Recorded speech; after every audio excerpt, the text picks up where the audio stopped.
Good evening, everyone. Oh my gosh, how exciting is this?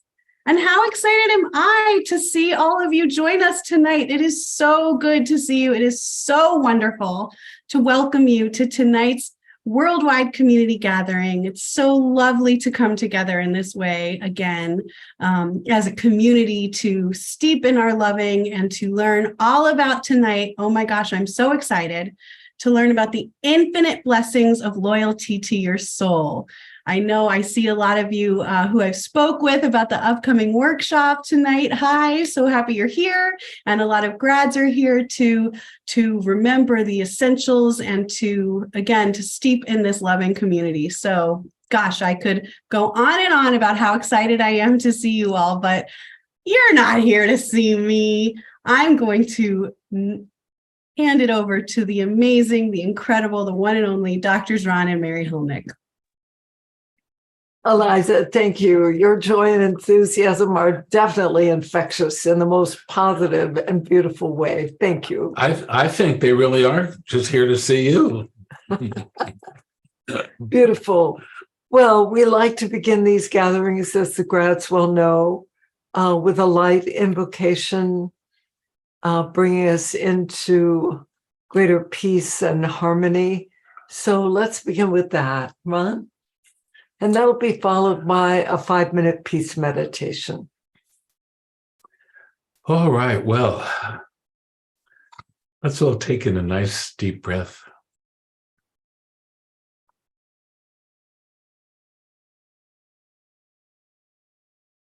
Let's take in another breath and dedicate it to Spirit. Lord, this breath is for you.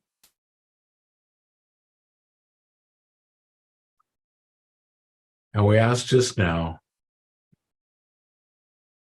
that we all be more than filled, surrounded, protected, and inspired by the living Spirit that is us all, to recognize that we are made of that essence ourselves. And that we are just so grateful to come together in this special way, sharing our loving,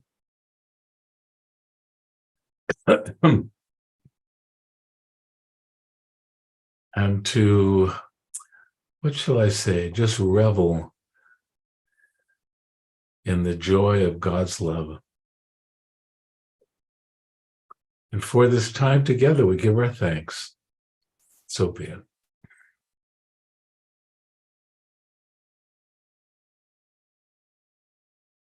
All right, and we'll move into our 5-minute peace meditation. And I invite you to bring your awareness to your heart, to the loving that is your essence. It is the gateway to remembering our essential nature, the gateway to the loving that guides and informs loyalty to your soul.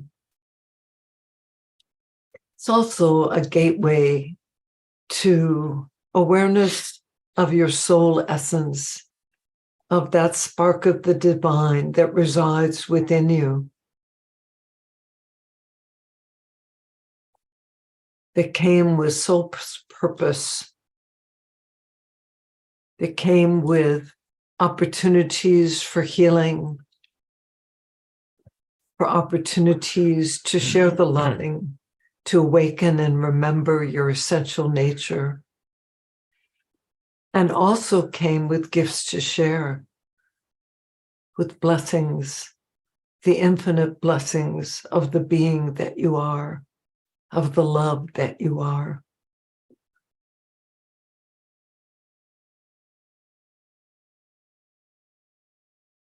And as we gather here this evening, I invite us all to come into loving resonance with the love that is all that is.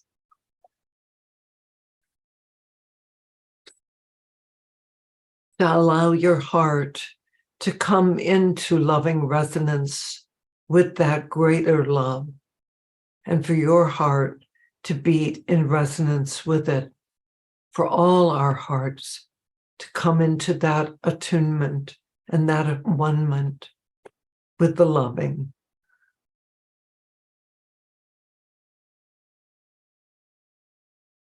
And we can extend this blessing of loving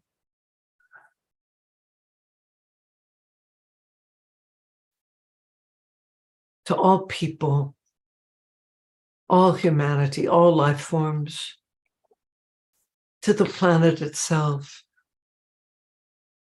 And we ask that this blessing of peace and loving extend in particular to areas where there is sorrow, grief, judgment and anger, hostility, againstness, and war. We know that peace is the cessation of againstness. Peace is always present and available. So let us come into resonance with that loving and with that peace, the peace that surpasseth all understanding, the peace that is infinite.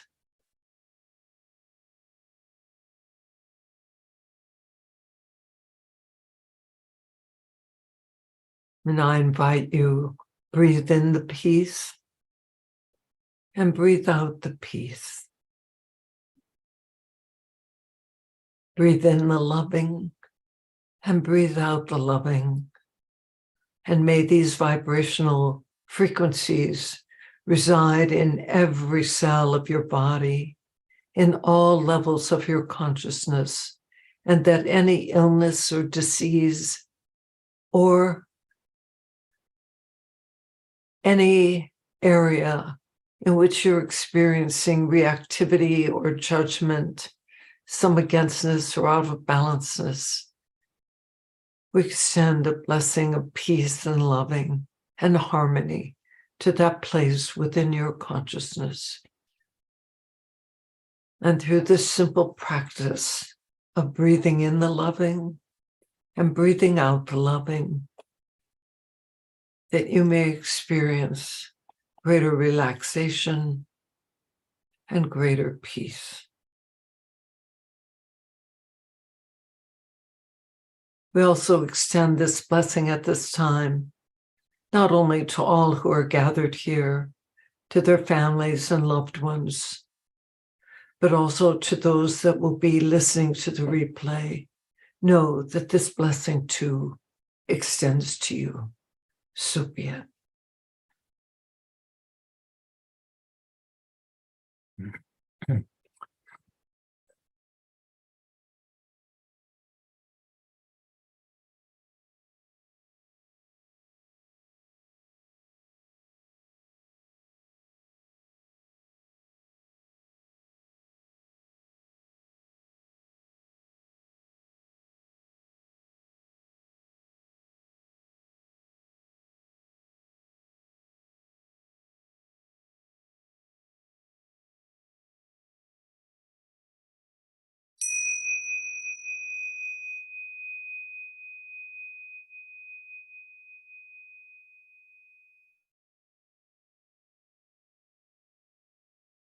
All right. Well, welcome to all of you. We are so delighted to be together. We have had a hiatus from worldwide community gatherings for a while, given that Ron and I were experiencing COVID in January.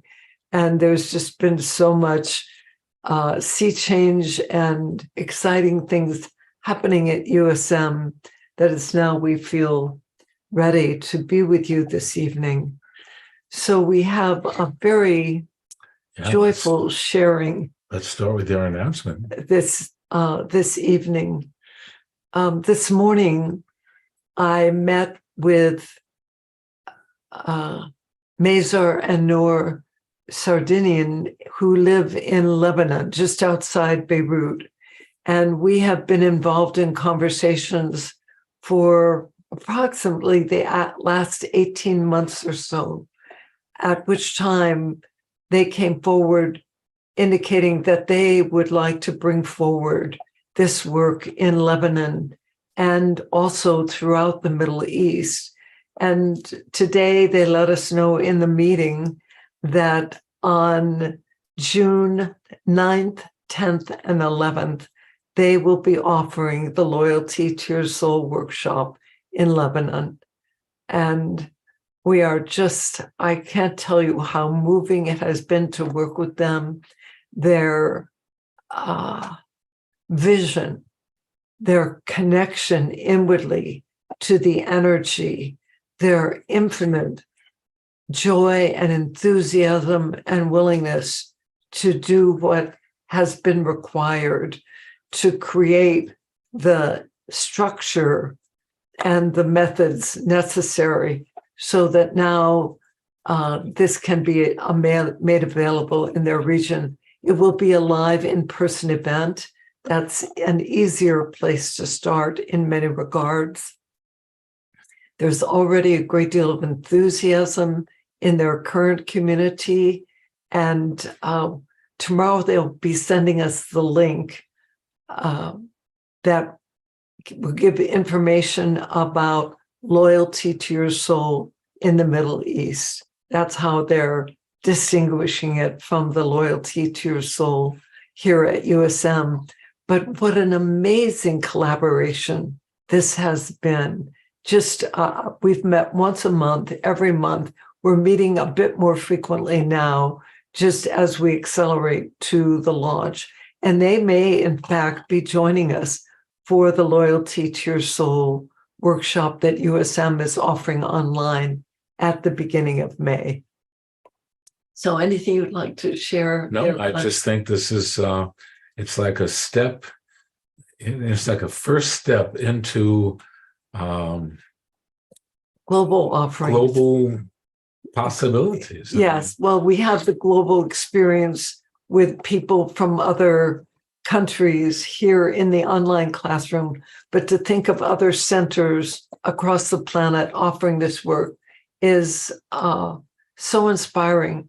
And when they first began talking with me about this, I really got the sincerity of their intent and how alive the energy of USM is in them both, and their willingness to really do what it has taken, which has been quite a bit.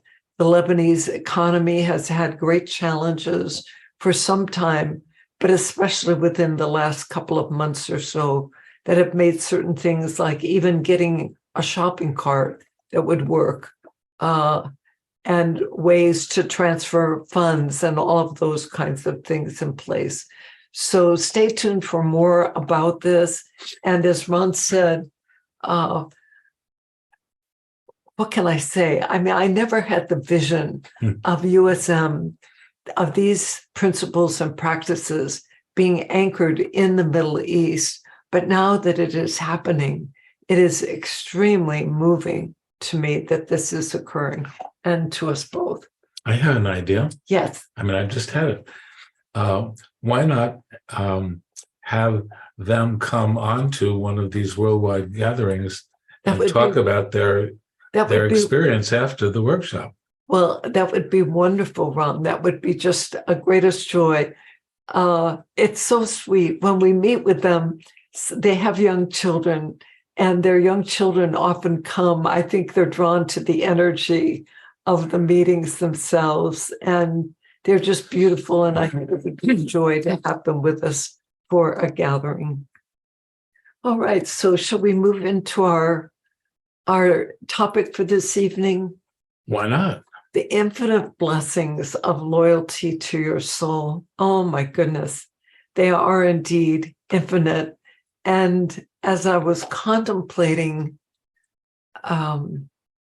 tonight's gathering, I was thinking about, well, what does this statement really mean to me? And Ron, I hope you'll comment on that too.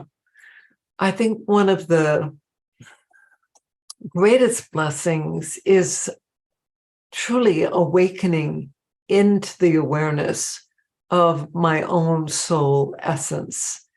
And further, coming into resonance with that, learning how to access it, and learning how to navigate utilizing the soul's operating system. In other words, part of what loyalty to your soul does, it wakes you up to the difference between five sense reality, physical world reality, and spiritual reality. And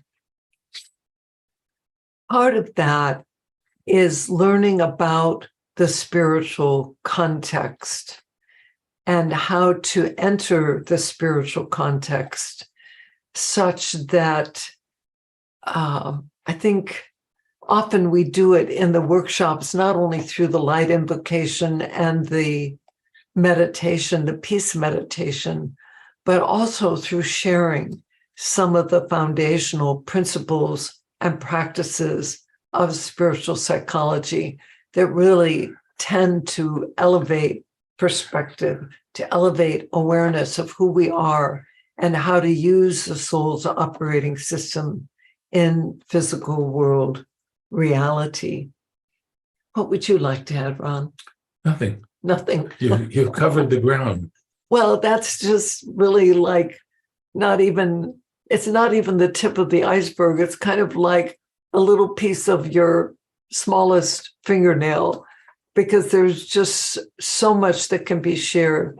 I think one of the greatest blessings is to live with an open heart, to live in an open-hearted kind of way, and also to have the awareness and the tools that you're not a victim here, that everything that occurs in your life ultimately is for you, and that there are tools and practices that you can learn to assist yourself when you're experiencing upset. I'm upset because it's how we speak of it here at USM.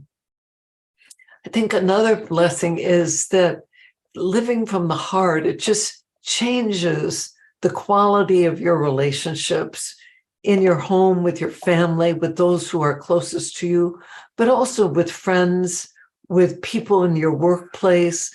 We have some USM grads who have been very proactive in cultivating this culture of loving, caring, and sharing in their workplace. And we're very grateful to say that that is indeed one of the blessings that we experience here at USM, is the extraordinary team that we have.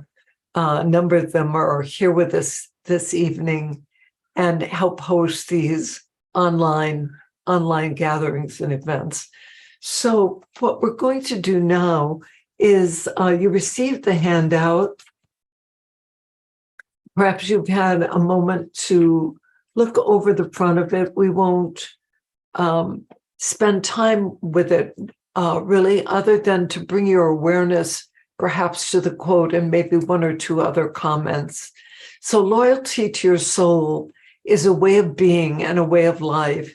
It means coming into resonance with a loving essence, in other words, with your heart, that which is your essential nature, and choosing to use the soul's navigation system to guide you.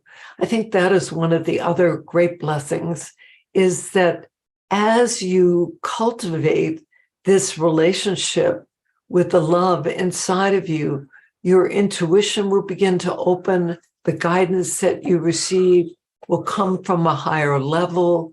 You'll learn how to attune, ask questions, and receive Spirit's guidance, which can assist you in navigating the terrain of your life. And you recognize that really we each have a choice. We can live in the ego's operating system, the ego's definitions of reality, which are the duality, good, bad, right, wrong, judgment, I'm upset because, or we can live in the loving, compassion, acceptance, clarity, wisdom, creativity of the soul. I think the choice that most of us would prefer is fairly obvious here. So here at USM, we're devoted to sharing the principles and practices of spiritual psychology worldwide through a process of soul-centered education. And the work is really designed to assist the students and graduates in living in harmony with loyalty to your soul. And this is so important at this time on the planet. We often speak about the greater awakening that is taking place at this time. Yes, there seems to be an escalation in negativity. We witness it in wars, these shootings in this country, and a myriad of other ways. And at the same time, Ron and I are both so aware of the opening of the heart. We did a forgiveness workshop for graduates, not this past weekend, but the one before. And when they began playing seating music, which is a signal that we're going to be starting the class, the light energy, the energy of love and spirit that started to pour here into the studio and into us, and the participants experienced it as well, was so powerful. So there's also this light action, this awakening action that is occurring on the planet at this time. So how about if we take a look at the self-reflective questions on the back, and we're going to just read through them, and then we'll have a little bit of time, maybe about 8 minutes for you to begin, just make some notes of your responses to that.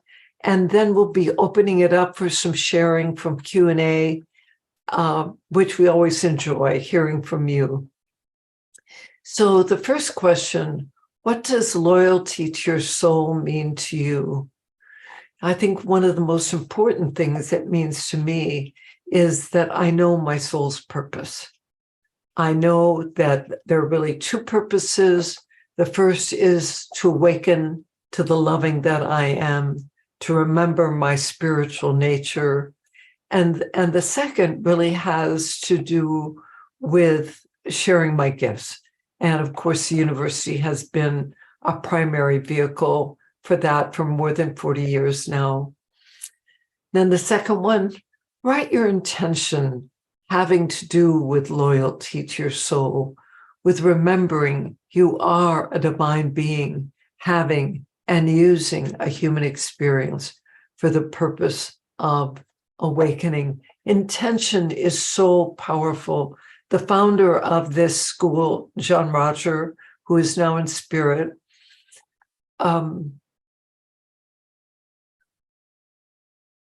said that intention is God. That's how powerful intention is. And intention is really the aligning of your energy towards a particular direction and outcome. So what is your intention having to do with loyalty to your soul? It could be very simple. It could be, my intention is to learn what loyalty to my soul means. My intention is to live my life in harmony with choices that are in resonance with loyalty to your soul. And then number 3, what practices do you find support you in living in harmony with loyalty to your soul? Well, here at USM, we have 33 principles that are foundational to spiritual psychology, and we have a great number of soul-centered basic skills that are designed to support us in this. But if you don't know those, you could say, well, I'd like to learn more about those practices. But I would say to you, just kind actions, random acts of kindness, speaking so that your communications ride on an energy of loving. One that I think is so valuable is the tool of compassionate self-forgiveness, which we do teach here at the university. It's like when we find ourselves maybe out of balance or a bit out of sync with loyalty to our soul, then we can be compassionate with ourselves and let go of whatever the disturbance. One of our principles is how you relate to the issue is the issue. Or said another way, how you are with yourself while you go through the issue is the issue and the opportunity. And then number 4, is there a current situation or inner challenge on which you'd like to receive Spirit's guidance as to how you can use it in service to your own healing and awakening, living in harmony with loyalty to your soul? We encourage you to make a note about that. And perhaps there's something you'll hear here this evening that will be of some assistance to you in that. Or it may be that will help clarify a question that you'd like to ask when we open it up to Q&A. And then the last question for your reflection: what gifts and blessings innate to the better angel of your nature, which is a term that Abraham Lincoln used, can you activate and share during this time of the greater awakening on the planet? Any act of service really is in harmony with that. But maybe you're aware that there's a talent that you have. I was meeting with someone yesterday, and they just shared the most beautiful vision that they've been holding for over 10 years of a project that would be on a global nature, that it's an incredibly beautiful vision. And they sent me their proposal about it today, which I reviewed and was very moved. And also, I'd say, just a week ago, we met with another couple who just completed the second year, and they also shared with us an incredible global vision that they have for service, particularly beginning with women on the planet. And it was very moving and very inspiring. So, never dismiss those dreams that Spirit has placed within your heart and your capacity to grow into them and move forward in bringing them into manifestation. So, and then we have a quote from John Roger, the university's founder: above all, practice being loyal to your soul. So we're going to take about, I'd say 8 minutes now, just for you to jot down things. You may have already begun doing that. And then we'll be coming back to you and opening it up for Q&A. So are we going to play any quiet music? All right, we're going to do this in the silence. So we just invite you to make some notes. And we encourage you, before you begin that, just to center yourself in your loving. Just draw in a nice deep breath. Just bring yourself into that loving, into your heart center, and then review the questions and respond with what comes forward in your heart.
All right.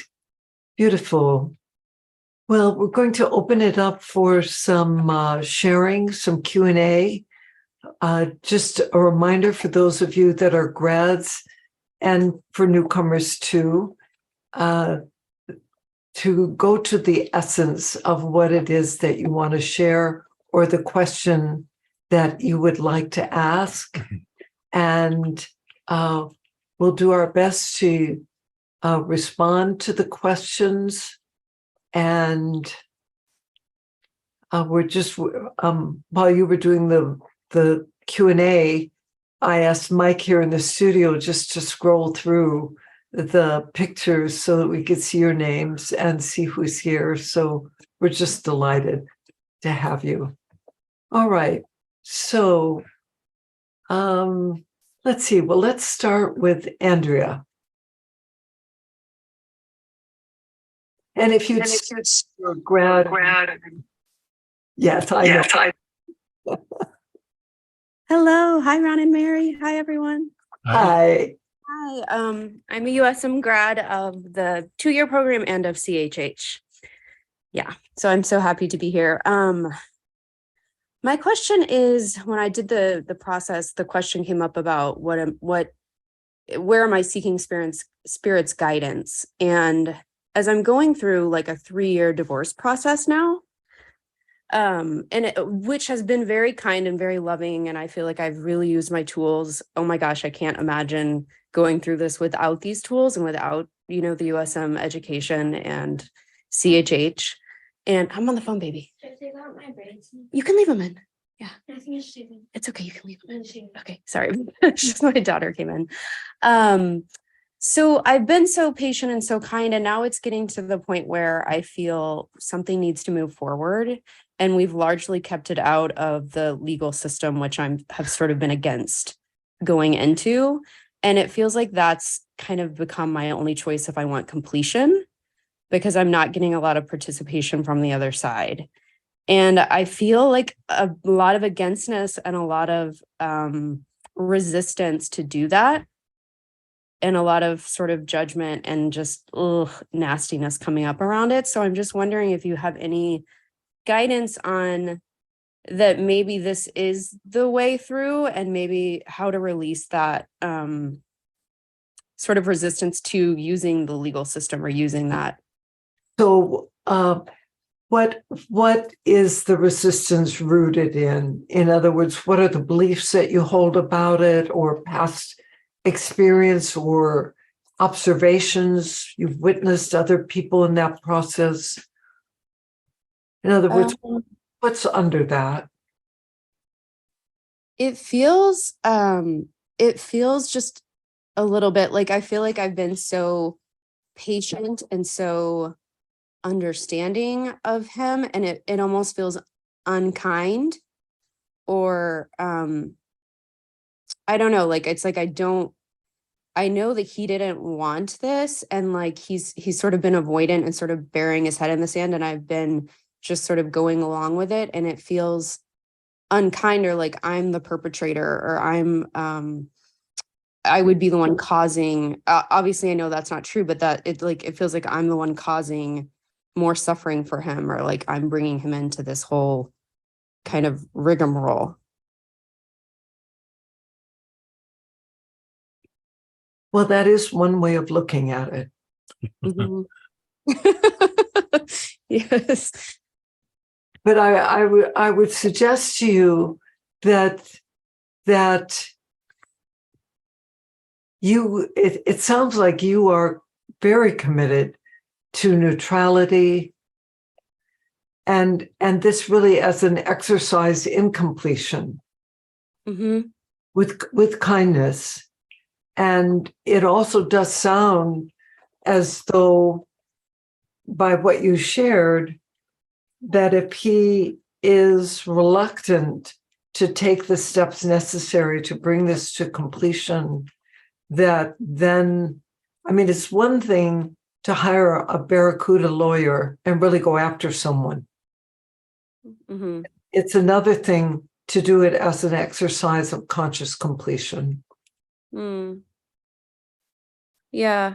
It feels, there's something about it that feels unsafe to me, or that my safety is sort of tied to his opinion of me, or his like okayness with my choices or what I'm doing. So it almost feels like to make that decision just feels like inherently unsafe, or I won't, if I lose his approval or his okayness with what I'm doing, I'm unsafe. Unsafe in what way?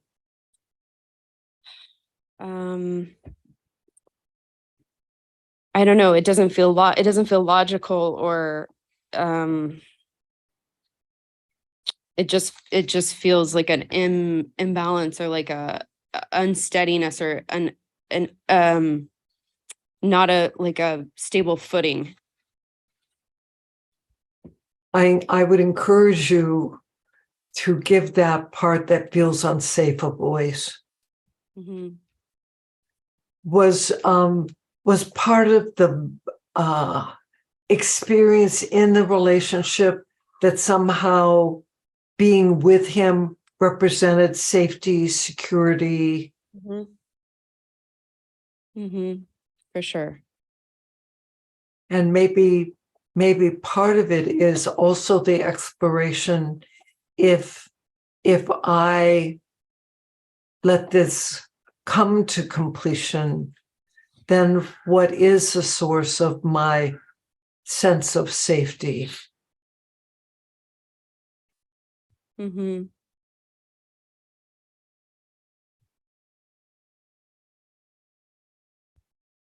What comes forward for you with that, Andrea? I just heard spirit. Yes. Yeah. You know, one of the activities. What did it say?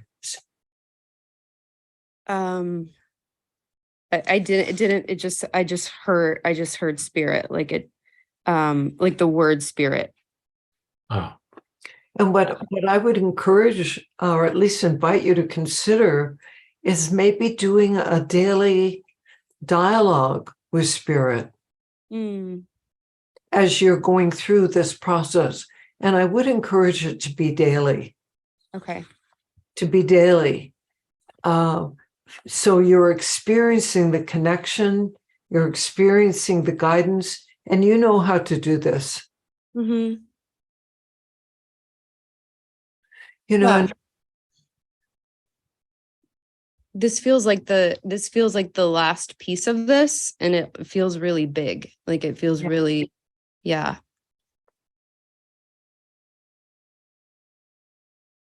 so I encourage both of the things that I suggested.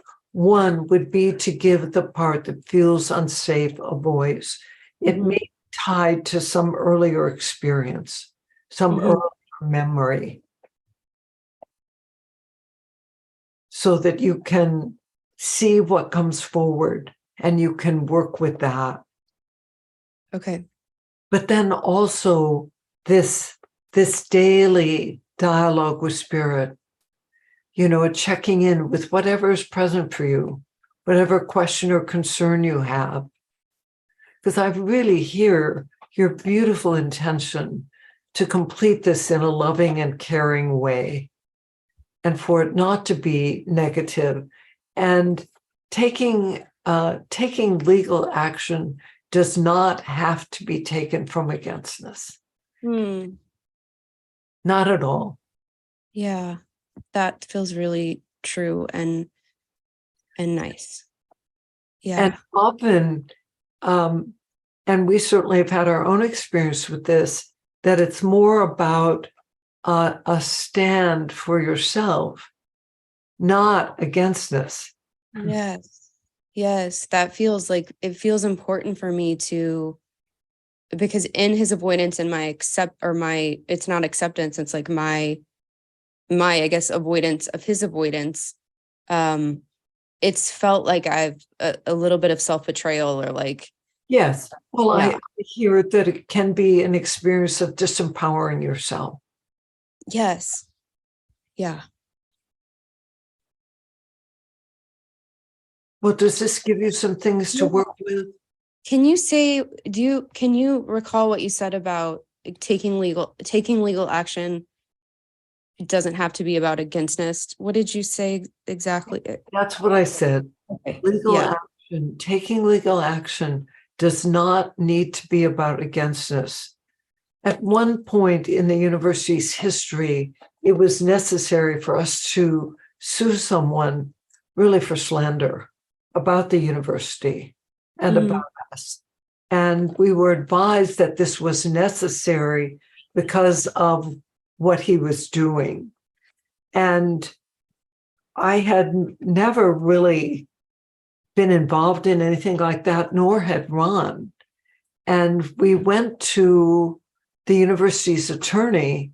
And when we met with him, he said, let me call my litigation team to come down here and let's have a conversation with them. And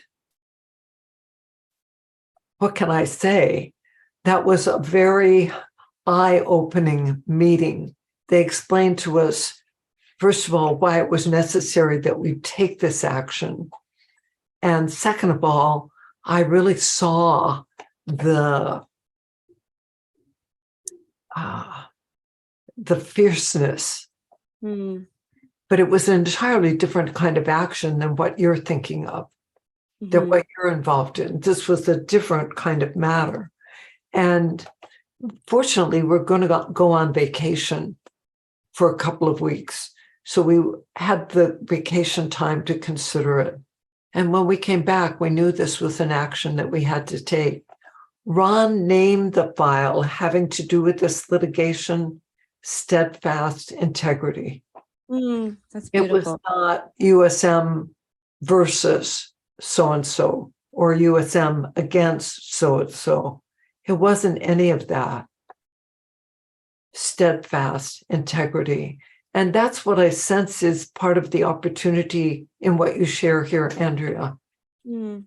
It's the integrity, really being true to yourself. And you've heard us speak about integrity, I'm sure, more than once. And kind of the essence of it is being true to yourself with care and consideration for others.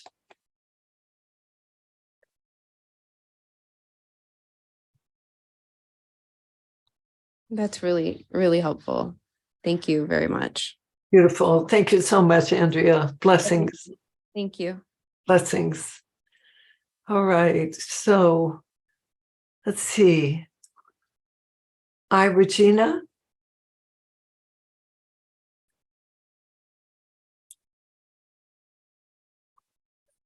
It's so great to be. Oh, I'm trying to unmute. Hang on one moment. We're not quite hearing you yet. Okay. Can you hear me now? Can you speak up or get closer to the mic or? Yes, That's better. good. And you just muted yourself. Hang on. You just muted yourself. All right. Can you hear me now? Yes. Okay, great. Thank you so much for letting me speak. I'm in a stage of, I'm so grateful, first of all, I'm a 2005 grad, so that's a long time. And I can say that I use the tools daily. It's so much a part of who I am now that I can't imagine not using the principles. And yet, do I study them regularly and make sure I stay? But my issue, because I want to get straight to the point, I am very motivated now to work with and am working with teaching other seniors to go forth and make a difference and share their wisdom, share their joy, and share the experience of knowing that we'll go through many hardships in life, but we come through the other side and we're stronger and they bother us less and less. What my issue is that I'm teaching these classes and soon I'm going to be teaching them online, but my physical body is in a lot of pain at this age. I have some pretty severe arthritis issues, and I find myself trying to work with not letting that interfere with this what I know is it's very important for me to be doing at this point in my life. And it's needed, and I'm surrounded by amazing people that are of like minds that I work with who also do their version of what their soul calls them to do. I don't want to let down my soul's purpose. And so what I'm working with is I do call in my angels and guides to help me with the physical. I work with not allowing the fact that I'm in physical pain put me in any kind of anguish. I stay happy. But I do have a little trouble sometimes reconciling this pain with what I'm called to do in life. And so it's just this issue of getting past whatever resistance I have to the pain. I guess that would be the best way to put it, so that I can be my strongest at what I do. Yes. Well, I hear your dedication to it and your intention to inspire others to share their gifts in a way that can be useful and make a difference. And so my first question for you is, have you given the pain a voice? Yes, I have given the pain a voice. It's been a while since I gave it a voice, actually. Yeah, it's been a while. I have done that. You know, I have spoken to it often and let it know that I am, you know, that my happiness, I don't worry that it will interfere with my happiness. That my happiness is there, that it's independent of any physical or ego or anything else. That it has nothing to do with any of that, and and so I've not condemned it or judged it, but I haven't given it a voice lately. I encourage you to give it a voice and see what message it has for you. Okay, I will do that. Yeah, thank you. That's, like I said, I haven't done that for a while.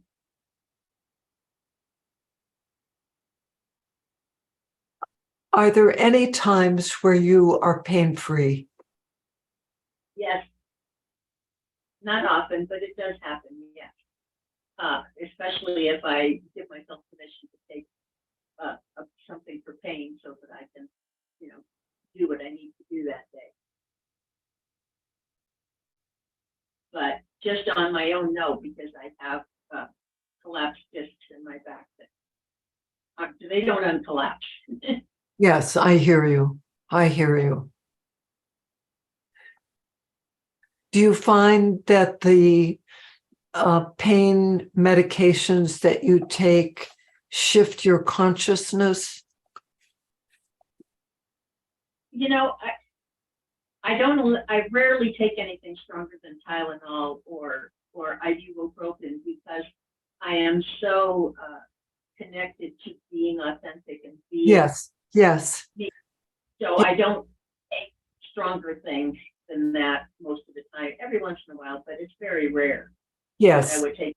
Yes. Because of that. Are your physicians advocating for those pain relief medications? They have given up on me as far as advocating for those. They know I will not take them. They have tried to get me to do some pretty serious things, but there's always a way that spirit is interfering with me actually giving in to doing some of the physical things that they would like me to do. You know, like it's very interesting. I just have a strong knowledge that spirit does not want me to mess with my physical body as it is. It does not want me to go in and numb nerves or do nerve blockages, because things block. When I do make those appointments, the doctors don't call me and cancel. You know, it's been very interesting. I get strong guidance. That's not the way that is right for me. Yes. You know, I encourage you to consider a dialogue with spirit, asking what your soul is attempting to assist you in learning through the pain experience. Yeah, I've done that, and I will continue to do that. I mean, I do try to dialogue and do sometimes with my left hand some counseling sessions where I try to get to the core of what's going on. And I always get the message, don't worry about it. You're going to do fine. Keep going. You're doing what you're supposed to do. And so I get uplifting messages, but not necessarily answers why I have this breathing, this lung disease, and this spine problem. Except that it is that I've learned to just, go. They don't matter. They exist, but they're not me, and I am not them. The pain, I have pain, but I. Yes, no, I really hear that. And I love that you have the clarity of that distinction. The one thing that also comes to me as a possibility is that two things, actually. One is that you work consciously in your meditation, focusing the light energy into the areas of your body where you experience pain and disease. That's a very helpful question. I really appreciate that. And I just encourage you in that can be so powerful. Yeah, I just felt a deep breath release. I know somewhere that's a very important. I got that, and I will do it. The other thing, I don't know if within the circle of people that you know, there's anyone who does the laying on of hands. Gosh, I have talented spiritual and physical therapist friends who do a lot of things. I have ones that do Reiki. Yes, well, Reiki is beautiful. That is a beautiful, beautiful practice and tool, because there is something about touch that is healing. It needs to be done by someone who's neutral and who knows how to do it from a place of neutrality and without holding the identification that they are the healer. Yes, because they are only the healer. Yes, someone who knows that they are just what healing comes through. Yes. I will ask around and see if any of them might feel that they would be right for that, because like I said, I'm blessed with over the years having developed a community of amazing beings to be with. So I'm sure one of them might be able to give me a suggestion. Sometimes it's hard when you're in a group of friends and you work together and you inspire each other. Sometimes it's a little hard for a person like that to be totally impersonal if they're putting their. Yes, so, I hear you. I think you're saying it might be better if it was somebody who maybe doesn't know me that well and therefore isn't going to put any of their own love for me or desire for me in the way of just channeling the healing. I agree. I really see and hear the wisdom that you recognize that. That's beautiful. So, and the other thing that we could do now, Regina, if you would like, is that as a collective here this evening, we could ask that the people who are part of this gathering send you the light for your healing under grace for the highest good. Oh my gosh. Thank you. I so appreciate it. in gratitude to anybody who through their generosity spirit will do that. Thank you. Beautiful. Let's do it. Beautiful. So, Father, Mother God, we ask just now for your light, the light of the Holy Spirit, that light of infinite love and peace and healing grace, be brought here to Regina in service to her healing on all levels, in accordance with her highest good, under grace.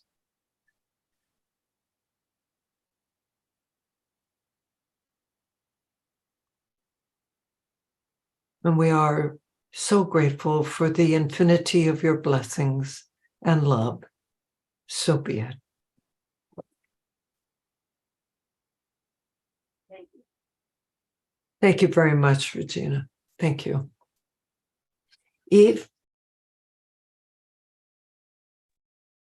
Hi, Ron and Mary. I'm Eve. I first want to thank you so much for the forgiveness workshop. It was really wonderful. Thank you.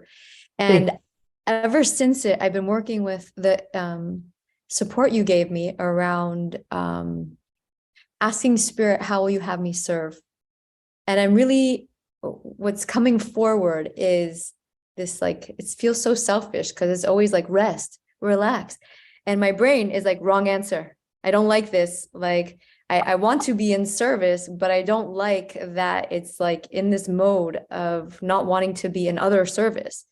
And I don't know how to connect with that part of me that, like, I mean, I do love being in service. I love my clients. I love the work that I do, but I see myself bare minimuming it instead of exuberantly moving forward and doing so much. And it's starting to disturb me. So I'm like, how do I work with this?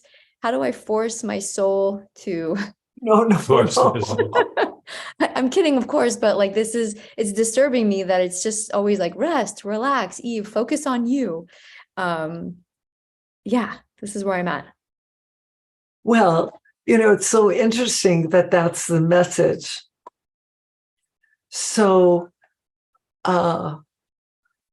let's just suppose that you came into cooperation with that message, and your intention became to use that time in service to your growth, your learning, perhaps your spiritual development, your upliftment.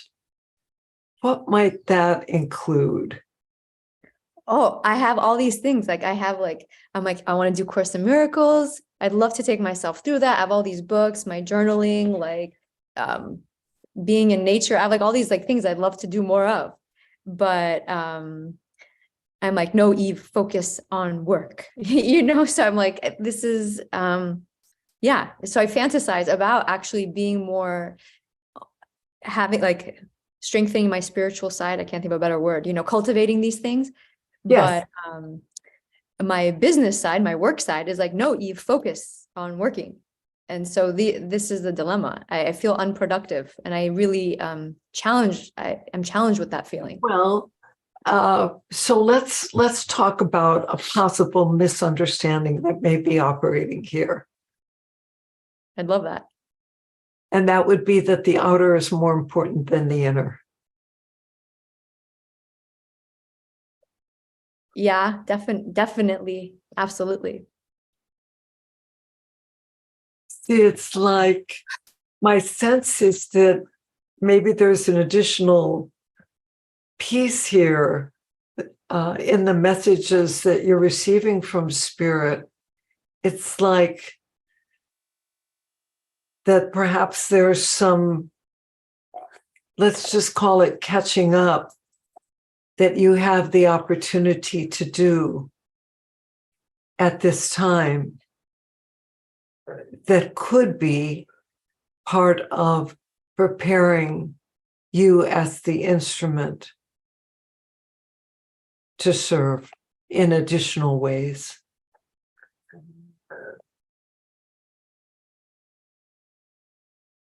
My ego likes this too. Because my ego is like, great, it will be productive someday. It's so incredible because so many of us have this illusion that our doing is more important than our being. That is a very common misunderstanding. I've had it myself. And I just encourage you, consider that there is no higher service than residing in the consciousness of unconditional loving.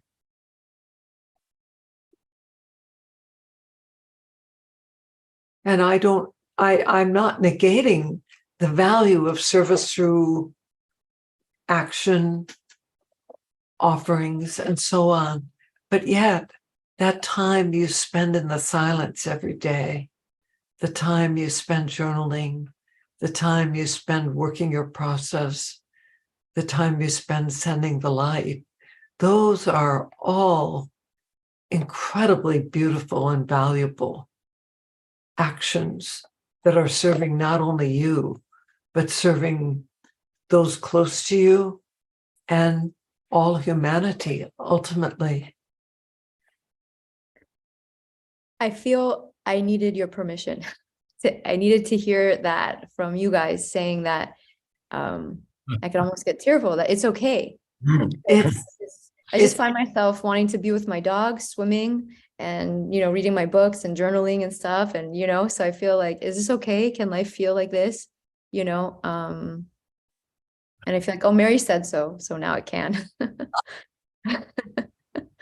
Ron will give you another piece to balance it out.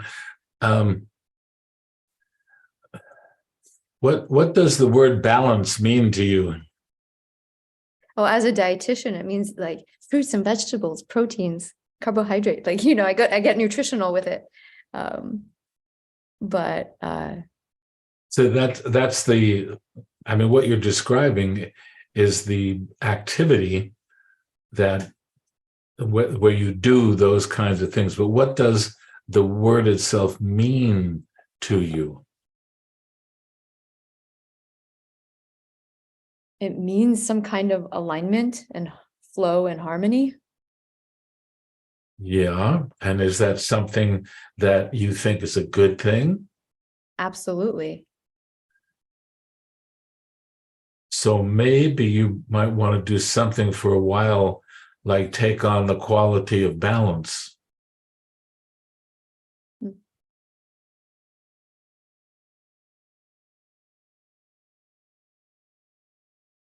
I like how all of this feels, because it's totally giving me permission to follow that thing that I don't want to listen to. Well, it's more than giving you permission to do that. It's a statement that says that doing that is actually a benefit. It's not just something you do to balance it out. It's to stay in balance.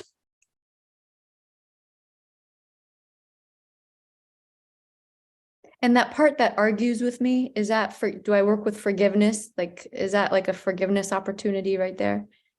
No, because I don't hear that there's a judgment. Oh yeah, there is. It's like, Eve, oh my gosh, you are so lazy. I can't believe it. You're such a waste of a human. It gets pretty nasty in there. You know what I mean? Like, so that's not a forgiveness opportunity. That's a, hey, let's talk about who's in charge here.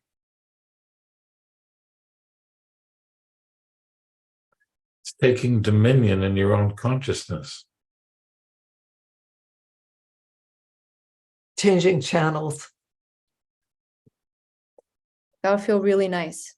I think I would grind my teeth less. I think there's nothing to stop you from it. It's actually good for your health. Yeah. And I'd like to reflect one other thing to you. You look so lovely this evening, so beautiful. Oh. What I notice over the time that I've known you, which is a number of years now, Eve, it's like there's a softening that's happening in your face that is really beautiful, really, really beautiful. And so my sense is that this deepening in the spirit of love that you are is being reflected in your countenance. I don't think I don't have words. Thank you so much. Coming from you, Mary, that means so much. Thank you. Bless you. Thank you for your sharing. Thank you so much. This is so helpful. Thank you. Lane? Hi, Ron and Mary. Hi, Lane. Wonderful to see you. Lane, class of 2014. And then I did CHH, I think something like 2018. And I'm not here to argue with Ron. It's okay. I promise. Although I am hoping to hear about the softening and how beautiful I look, Mary, if I can receive that. But really, I just want to thank you. I'm here to share some gratitude. I often pop in here and I watch, and just felt called to say thank you for the incredible change I experienced. And my experience was Spirit doesn't always work on the timetable that I'm sure Spirit should be working on.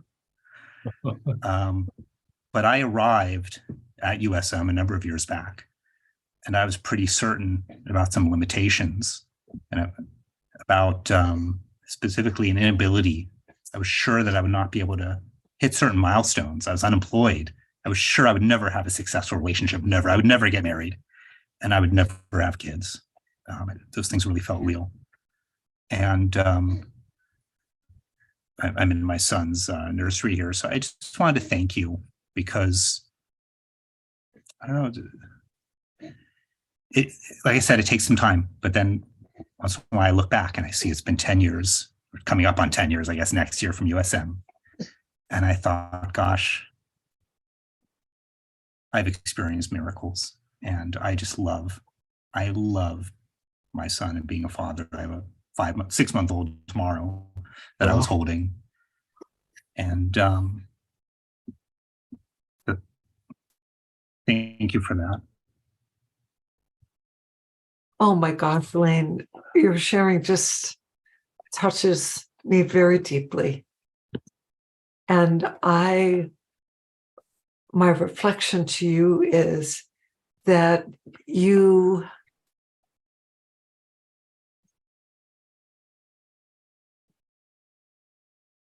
took the tools and you worked them. You were willing to engage in the process. You were willing to let go of the limiting beliefs and judgments that you had placed against yourself. Let's be honest, all I did was fight. I fought till the bitter end. I really did. Yes, and I accept that because I also did work with it. You did. Really you did. That. Both are true. And so you had a fair amount of resistance, let's say, to overcome. But oh my gosh, Lane, look at you now, 10 years later. Beautiful, with a 6-month-old son. Thank you. So well, and it sounds like, it sounds to me like you're happy. I am. Life is so full, which I think, I was just talking to my wife, and I was saying, as I hopped on here, I said, I still get angry. I still get triggered. I still get really angry and really triggered and bitter, and I blame others and all sorts of evil, all sorts of wrongs. And I said, and there's one difference, which is that before I started USM, I read, I think it was the first prompt on the worksheet. What does loyalty to your soul mean? And for me, what popped in was, I know I matter. At some level, I know I matter. And when I arrived at USM, I was triggered, I was upset, I pointed my finger there and said, all my ills are, and I did not feel that I mattered. So now, yes, my curriculum still comes up a lot. Lately, it's been coming up a lot with the newborn, believe me. All these things happen, and I do know that I matter, and it makes me able to, that gives me a foundation. That's my foundation.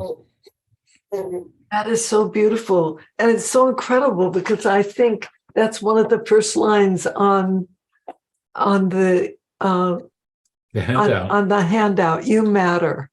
Mm. Life matters, and your presence and the state of your consciousness matter. That's what hit for me. Beautiful. So I thank you, and no screen time, but Spencer, thanks you. Spencer. Oh my gosh, this is beautiful, Lane. There's one other piece. Can I bring up something else, or have I elapsed my time elapsed? You know, I remember I'm an attorney, and there are all these stories. I think you guys have set up from the front, you know, how attorneys will go through your course, and by the end, they can't be an attorney anymore. They become a mediator or something like that because they don't like the position. Well, I of course, am famous. I'm the graduate who came out and launched, you know, started a career in law, right? And there does involve, you were talking about this earlier, my journey the last 10 years has been one of sort of more aggression. You know, that's part of what I'm a litigator. It's part of what my work demands. And it's been really fun growing into that place. Part of also getting married, being a father, some of that masculine type aggression. And I hear you, it does not have to be againstness. Sometimes it involves a lot of againstness and a lot of negativity and a lot of negging. And I just wonder, I guess maybe you already gave it, but any guidance about how to sort of thread that, hold both, you know, enjoy being that aggression, but not, yeah.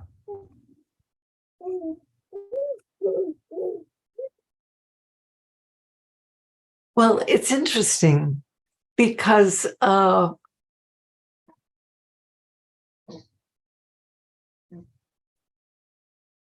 you know, what comes to me, I don't know, did you ever read the book The Way of the Peaceful Warrior? I don't recall if I did. Maybe not. JR also wrote a book, The Way of the Spiritual Warrior. And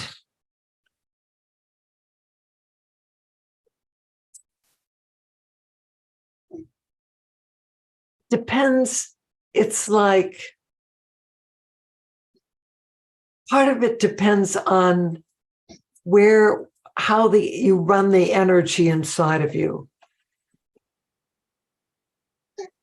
So this is the question, is there a way that you could use that power as authentic empowerment, the power of standing in your authentic self rather than in the ego self?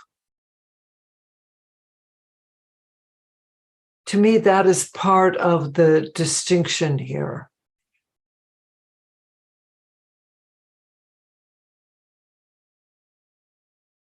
Let's see what happened. I think somehow your mic got turned off. We can't hear you. Thanks. Yeah, I think that helps. I think there's a lot of appeal and attraction because I so badly for a long time wanted to move into success, move into this career, stand up in my power. And there's a sexiness, there's an appeal to that, some of that aggression, I'll call it. I heard you say authentic empowerment, I think. Yes, authentic empowerment. In other words, the empowerment that comes from the authentic self level. You know that in the 4-line model,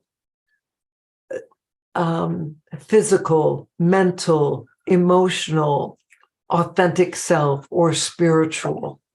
And it's like ego power is very different from the power of love, but the power of love does not mean namby-pamby. It doesn't mean weak. There can be a ferocity. I know a USM grad who named her coaching practice Fierce Loving. Fierce Loving. Because for her, there was something about the declaration of that strength in the fierceness, but she wanted it to come from that authentic self level inside. And I think it's also helpful to distinguish between the power of love and ego power. Ego power can be very righteous, very judgmental, very positioned. There are a lot of different ego patterns that can be manifestations of that. Whereas authentic empowerment, it's there, you're standing up in the authenticity of the being that you are, which first and foremost is your love. But it's as I said, and this is where the way of the peaceful warrior or JR's book, The Spiritual Warrior, might be of value. Cool. Thank you, Mary. And I'm just so happy for you, and it's wonderful to see you. And I just want to encourage you.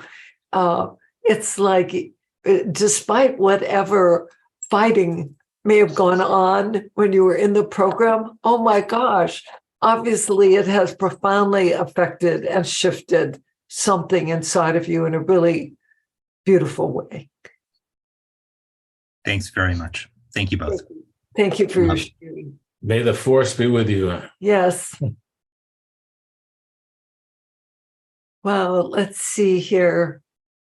Sangeeta, I'm going to call on you. I see you're in Connecticut tonight, but normally I know you're in Dubai. Hi, Ron and Mary. No, I'm in Dubai. Oh, right. Oh, I was seeing just the CONN. Oh, sorry. That was the I use it when I do my sessions. Thank you so much for calling on me. I'm so glad to be on the community gathering again. My question is basically, I had discussed this earlier with regards to my daughter, where she decided to, embrace Islam. And it was not very easy at that point. But I think with the practices that I've been doing, I'm come to a space where I'm in acceptance with it.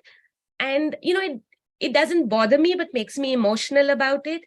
And I'm quite, I get people, especially my family, people ask me, how come you're so okay with it? How come it's not making you get agitated or angry?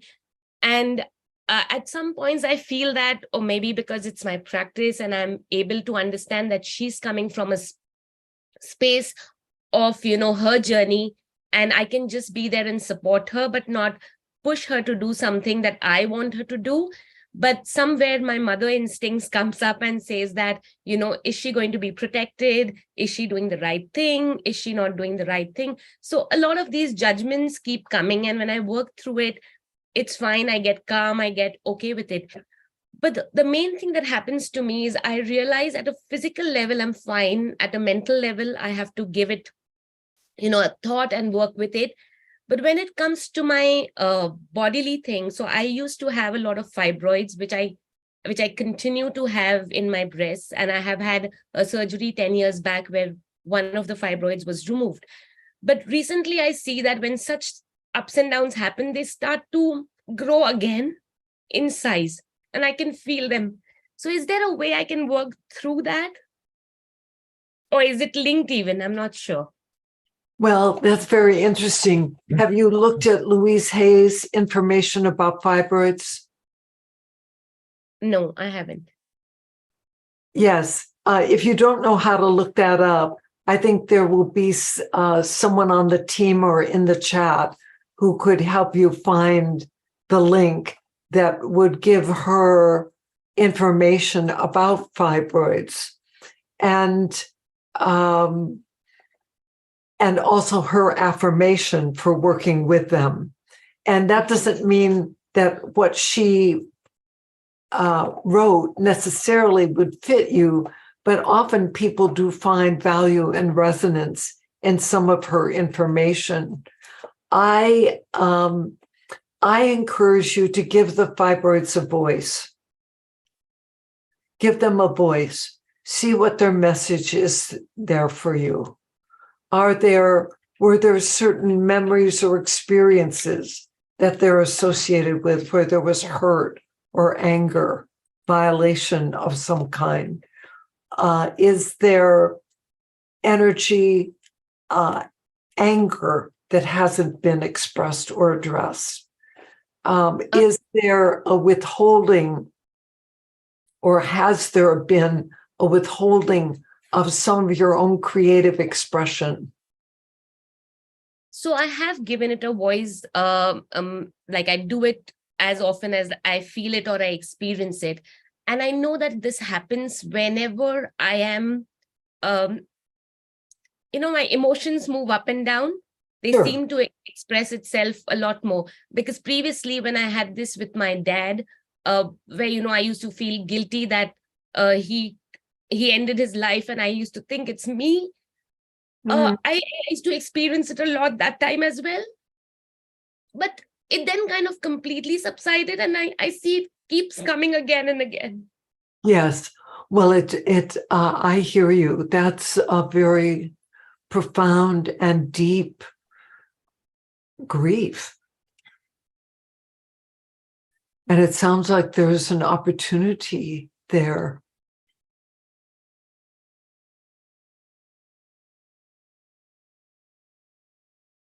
So I'm not sure if I'm associating him leaving me and, my daughter kind of going away and maybe experiencing the same pain. That's what I'm trying to figure out. I'm sorry. Oh, no need to apologize at all. It seems like you're answering your own question.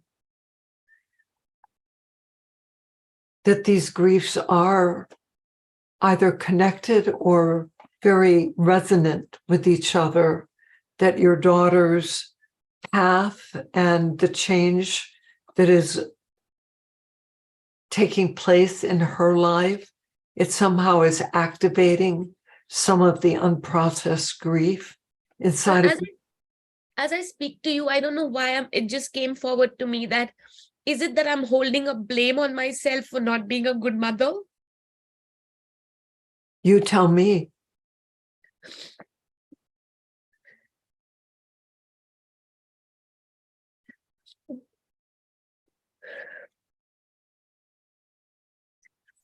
No, I don't think that is, but I think it's at the subconscious level, I feel people may think I haven't done a good job mothering her because I've allowed her to do or take her choices in life, which is not in alignment with the family values and probably, but at my level, I understand that it's her journey and she needs to, experiences, whether right, wrong, it can be anything. And I, as a mother, need to support her. So at my intellectual level, I know I'm doing the right thing. But when it goes at the, the base of it, sometimes I feel that maybe people are judging me for this. And I think that point of blame is coming forward. And this is, as I'm speaking to you, this is what that's coming up for me. Well, I'm hearing perhaps a connection, this judgment and self-blame having to do with your daughter based on perhaps the other people's perceptions or opinions. But I also heard the self-blame that perhaps you have held or may be holding to some degree, having to do with your dad's choice. It's like, it almost sounds like judgments having to do with self-judgments having to do with some external standard regarding mothering. But then I also hear perhaps some standards having to do with being a good daughter. Mm. Does any of that have resonance for you? Oh, yes, it absolutely does. Because when that entire incident happened, I remember my mom telling me that if you hadn't reacted this way, this would have not happened. So I had held myself as not being a good daughter at that point in time. So yeah, that's a possibility. Yeah. Well, and I see the emotion in your face, and it just sounds like there's more grieving to do, to let this go, to let go of the guilt. Yeah. As much as I think I've let it go, it keeps coming more and more. Well, but sometimes there's a repository of emotional energy like shame or guilt or hurt or grief.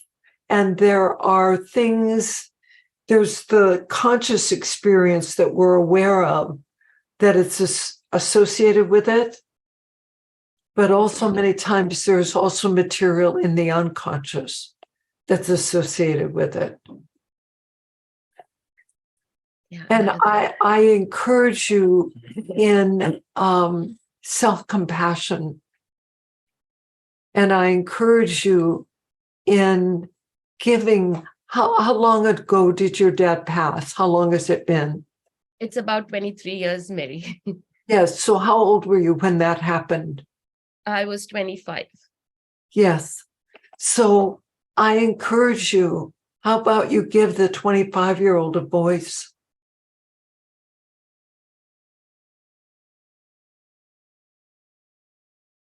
I haven't tried that. I encourage you because she is the one who went through it. She's the one who holds the energy, who holds the memory, who holds the grief. And whatever imprint your mom's words made on your consciousness, what did you take that to mean about you? I took it that, it was all my fault. I could have been a better daughter. That's what I had taken it at that point in time. And was there a particular kind of action or inaction on your part that your mom was saying through her misunderstanding was the cause? Yeah, so actually, I was going to get married the same year. And at that point, it was my birthday on the same day that my dad, just the same night he passed away. So he wanted to have like a huge party for everybody. And because it was going to be my last birthday as a spinster. But I knew that we didn't have enough money because he had got into a lot of wrong things and we'd lost a lot of stuff. So I was like, no, I don't want to spend the money there. I want to save it for my wedding and use it for my wedding.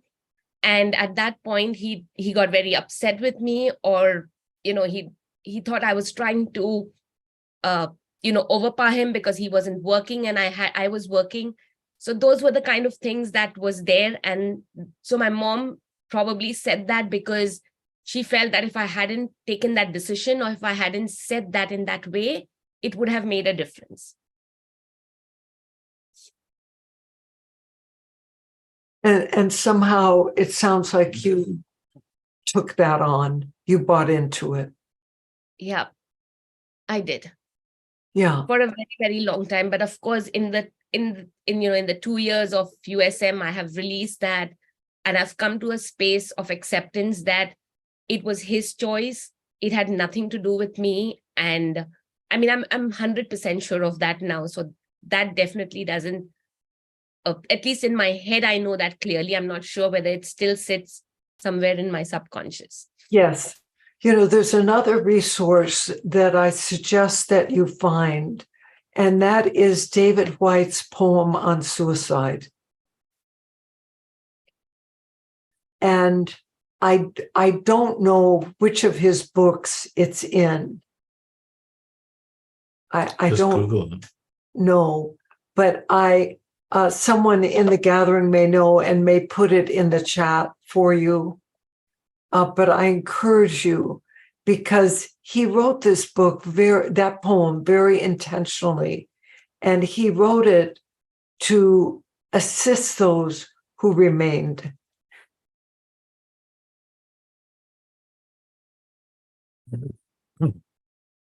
And he also says that part of the beauty of poetry is that bypasses the strategic mind.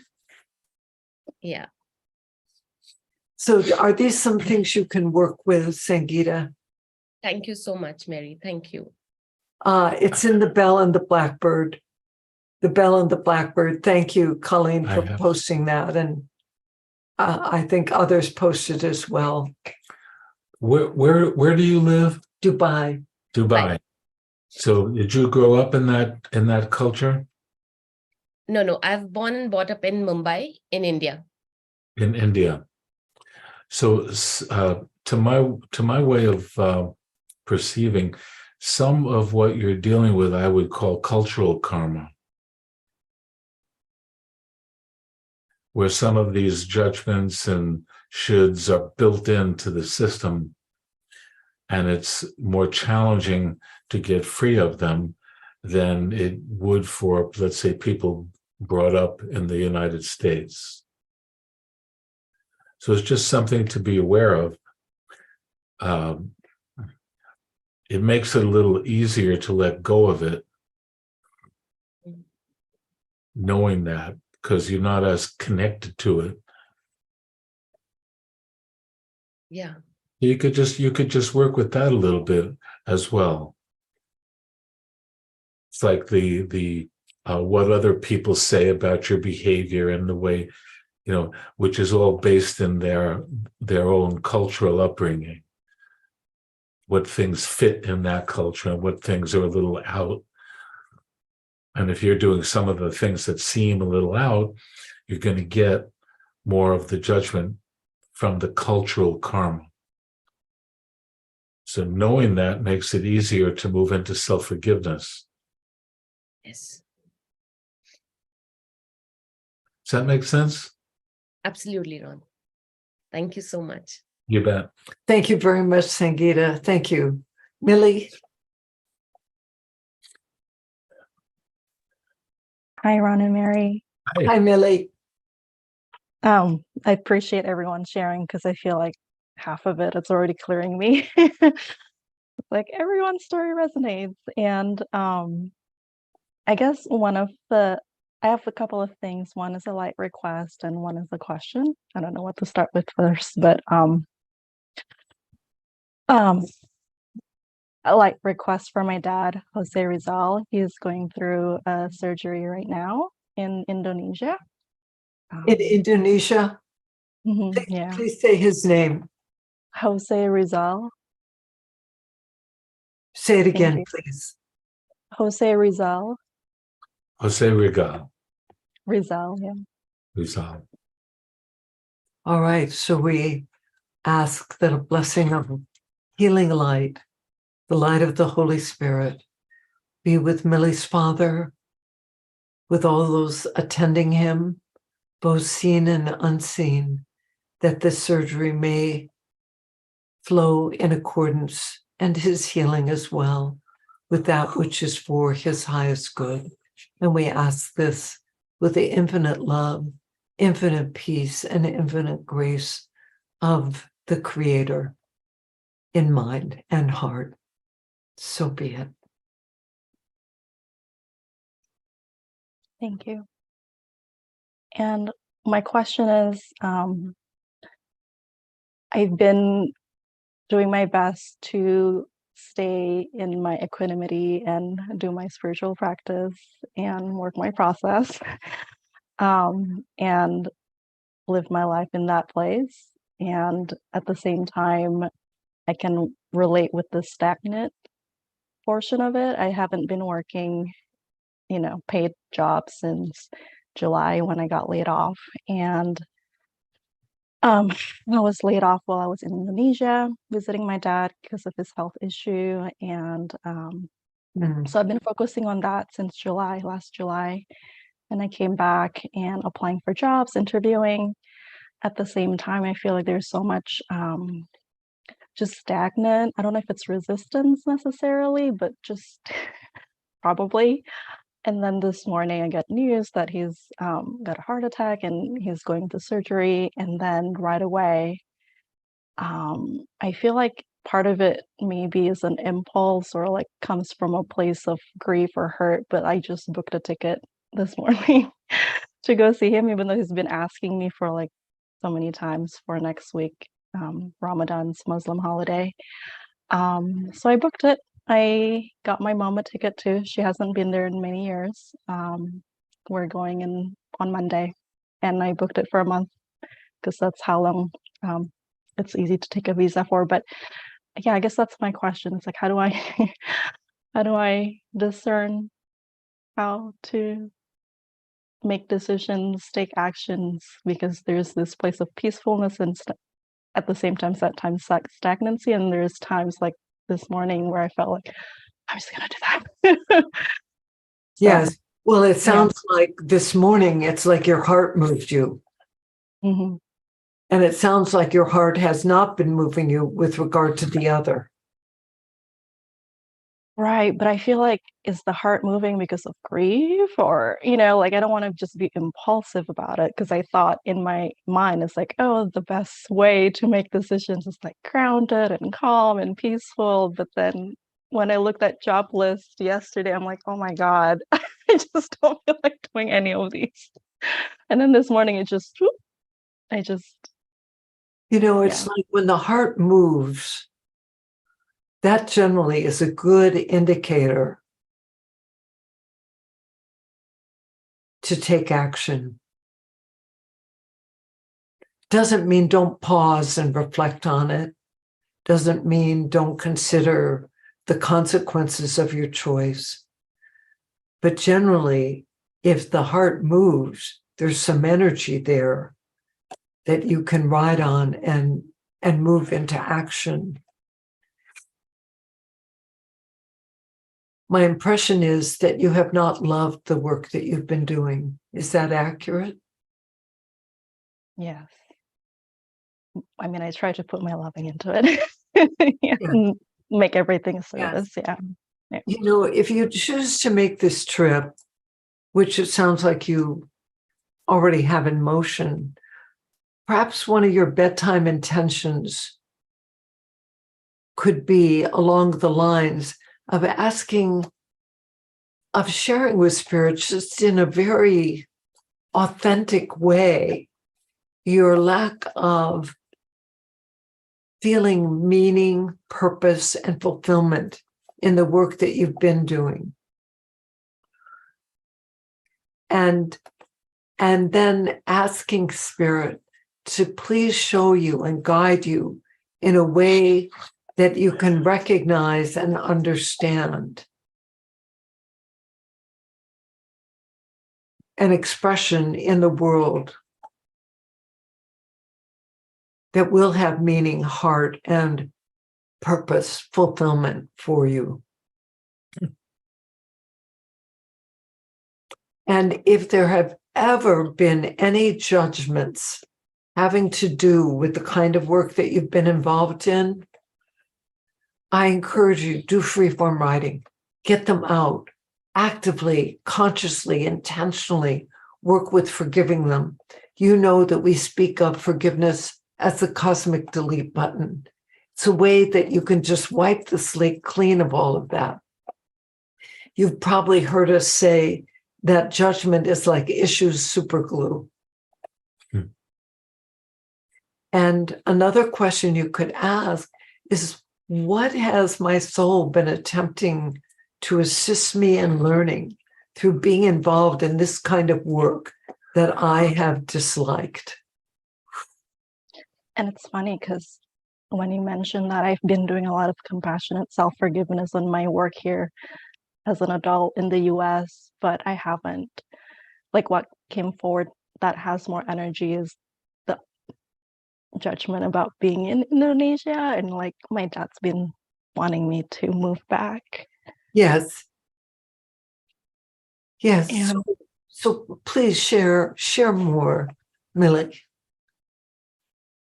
And last year when I was there, like, I just feel like I couldn't be in that country, like, energetically. I just, like, during the day when I'm up, like, I'm just doing my best to be of service, but then at night I was just, like, crying so uncontrollably, like a lot of clearing, and I'm like, I'm not going back there. I hear the And very whether or not I want to go, I want to clear the judgment. yes, Whatever it is, yeah. yes. I encourage you in forgiving those gently, compassionately. And, maybe one of the practices that could be useful during this time, whether you travel or not, would be daily writing the question, What does being loyal to my soul mean now? Spirit, please show me. And then just write whatever comes forward.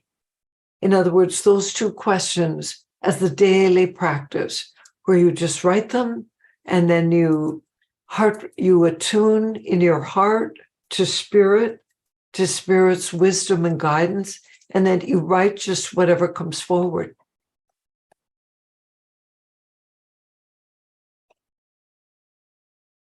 And our hearts are with you.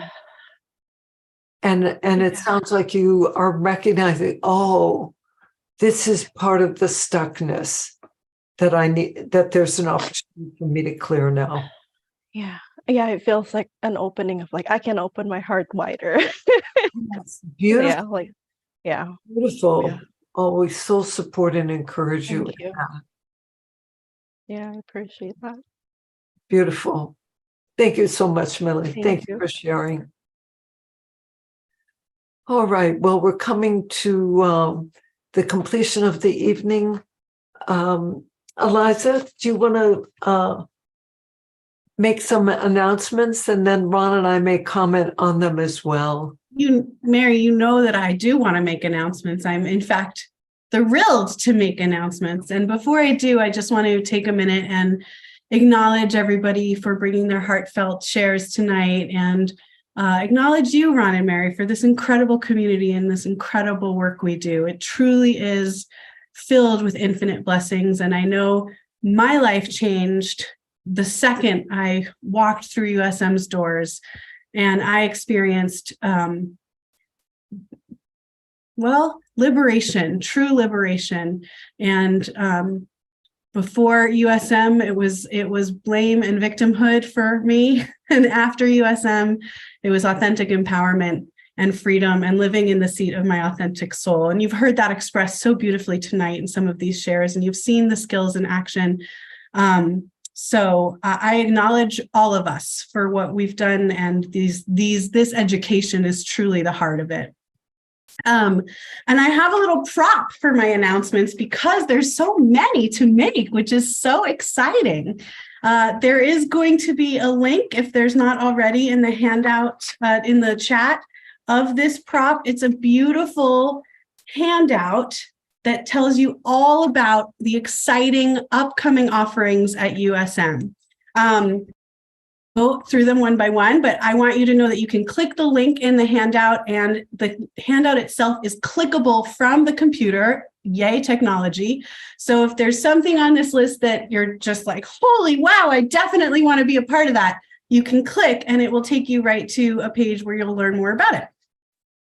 So the first thing, which you know, and we are so excited about coming up, is the 3-day Loyalty to Your Soul workshop. It's May 5th, 6th, and 7th. This is open for everybody. This is the perfect place to start if you're new to USM. It shares foundational skills that all of us have talked about that we still use every day. You heard several people say that tonight. These skills are game changers, and this workshop is so powerful and profound. In September, we held this workshop, and we refined it. Ron and Mary refined it. It was the first time it was a full 3-day workshop. And I'm telling you, by the 3rd day, the healing that was happening was off the charts. And it is such an incredible introduction to this work. It's also just an incredible, I don't even know if this is a word, but like it is foundation. It's a foundation for life, really, loyalty to your soul. And the workshop, again, is May 5th, 6th, and 7th. Welcome for everybody. A really important thing I want to share with you about this is the early bird tuition does expire tonight at midnight. We did extend it specially for tonight so that everybody who joined us could have an opportunity to hear about it. And if you like what you've experienced tonight, definitely sign up. We would love to see you there. It's already going to be amazing, the people that are signing up. Holly, my colleague in admissions, and I have been talking to so many incredible people. We are so excited about this workshop. Obviously. The next thing I want for grads of the 2-year program, in February, we held an incredible 4-day practicum for the completion of the year 2 program. And it was so good. We're doing it again. And we want you to come with us if you feel called.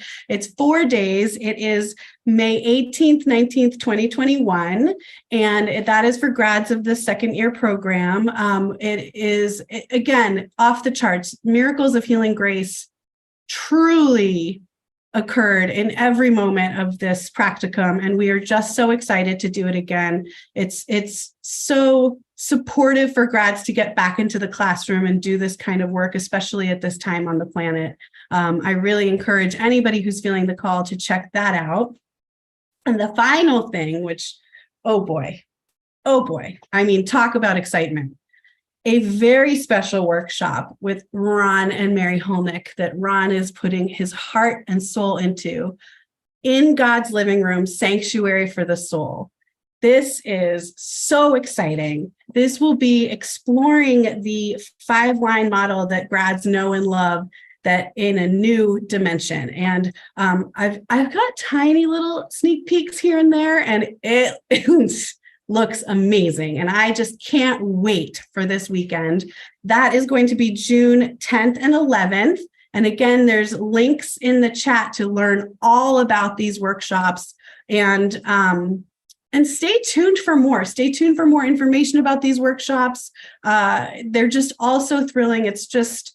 It's such an interesting time on the planet, as we've talked about so often. And to be able to get into the classroom and use these skills and do this work, and to reside in the seat of our authentic selves and share loving at this time on the planet I can't think of a better thing to do. So those are the announcements. And I'm sure Ron and Mary will want to add some to this. And I love you all. Thank you, Eliza. One thing I wanted to add, you may notice if you look at this, that the In God's Living Room workshop has there it is. So look at that bottom line. We are offering this event at the very special tuition of $550 as our gift to the grad community. So we wanted to take as much of the financial part out of it, so that more people could take advantage of this, and so finances wouldn't be an issue. And we did 550 rather than 500. That was my ideal, because I wanted to have in there 5 plus 5. 5 is freedom numerologically, plus 5 equal 10, which is 1, which is creation. So I wanted the monetary thing to fit that as well. So all I can say is this is the next step up. This is starting to look at our whole existence from a different perspective. So I know that any one of you who are here would really appreciate that workshop, and I don't say those kinds of things very frequently. So just for your awareness. Well, and of course, I love offering all of these events. It will be very special to participate with grads in God's Living Room. And as Eliza said, the Miracles of Healing Grace 4-day practicum for second year grads, oh my gosh, it was truly filled with miracles. And the processes have been, how can I say this? We have new processes, and just the level of depth and elevation. It was a joy to be there. And I mean, one of the miracles, I'll just throw it out, is the miracle of self-acceptance. That was extremely powerful, as well as many others. And for those of you new, a great way to get the foundational skills of spiritual psychology is through the loyalty to your soul. And we are also just so excited that it's going to be happening here in May and then in June in Lebanon. And who knows where it will go from there. Yeah. So we love you. We thank you for being with us. And if you want to stay for a little while after the event, the mingle rooms will be open. And just one last note on loyalty to your soul, most quintessentially, loyalty to your soul is an open heart. It's living in harmony with your essential loving nature. It's attuning and knowing that you are spiritual, that higher guidance is available to you, that you are loved in the most deep, extraordinary, infinite way. And you not only recognize the God within your heart, but actually can move into the experience of the reality that you are in God's heart. And that, of course, is part of what the In God's Living Room will be about, but all of the work is about that. So we love you. More to come. Thank you for joining us. And I want to pop on one last time before we unmute to say thank you tonight and let you know that Holly and myself will be in breakout rooms after tonight's event to answer any questions about the Loyalty to Your Soul workshop you may have, or any of the workshops. And we can't wait to connect with you. So I just wanted to let you know that before we say goodnight. beautiful. Thank you so much, Eliza. Let's unmute everyone so you can say goodnight. And Thank you. The next time. Good night. Good night. Good night. It's great to Thank you. Good Good Love night. you, Ron and Mary. Miss you, Ron and Mary. Thank you. Good night. Thank you. Thank you. We love you.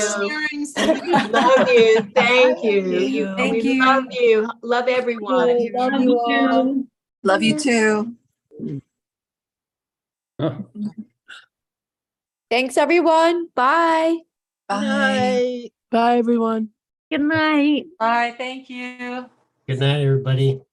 Good to be with you. Night. Night. Let's see here.